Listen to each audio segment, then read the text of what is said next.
I'm travelling with World Expeditions to spend time with one of the oldest cultures left in the world. So we've just arrived in Arnhem Land, which is in the Northern Territory of Australia.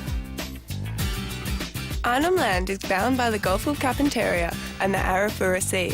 It is owned by Aboriginal people and special permits are required to enter.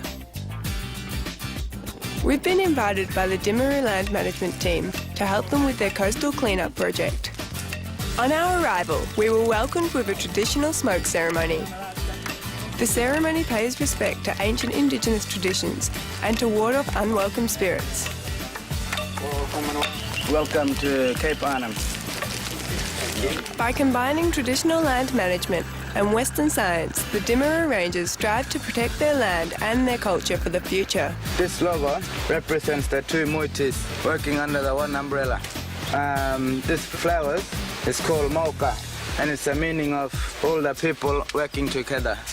The vine brings us together. On our way out to camp, we decided to stop and grab some morning tea. Getting downpolla, which is a mud mussel, and we're just collecting some to eat.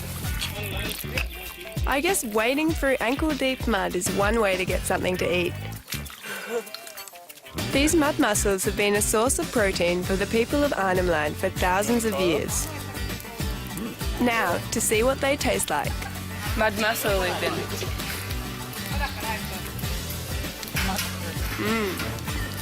These mussels are considered an absolute delicacy by the Aboriginal people of the area.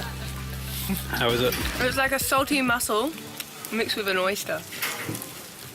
I feel a little chewy. I reckon one's enough for me. From the bush, we head straight to the beach to find out what the biggest problem is for these rangers.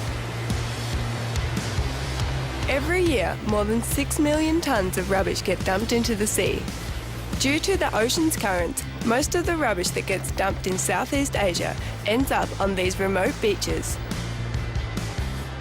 We're going to spend the next couple of days helping the rangers pick up as much rubbish as possible.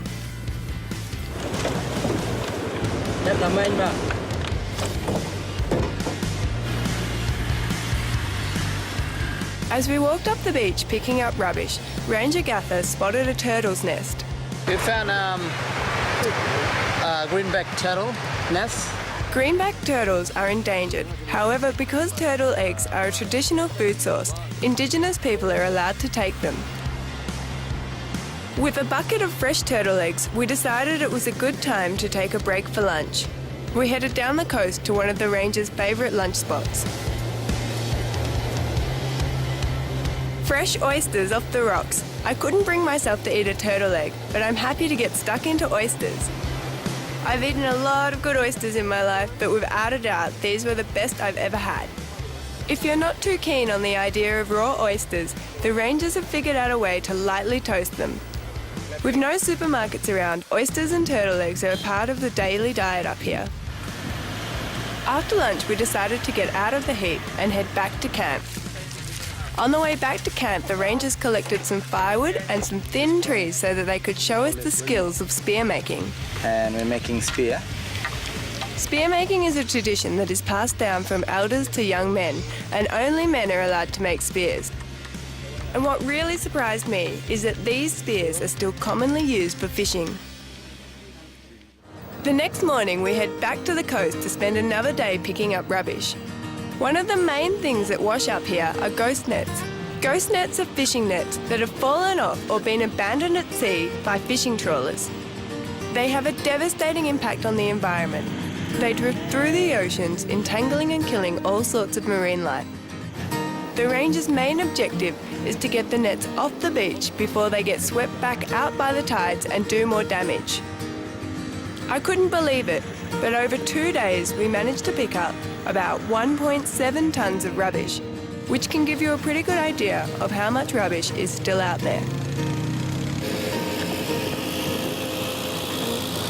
It's been a real treat coming out here and working with the Timaru Land Management team. I've learnt loads about Indigenous culture, and cleaning up the beach has been really quite rewarding.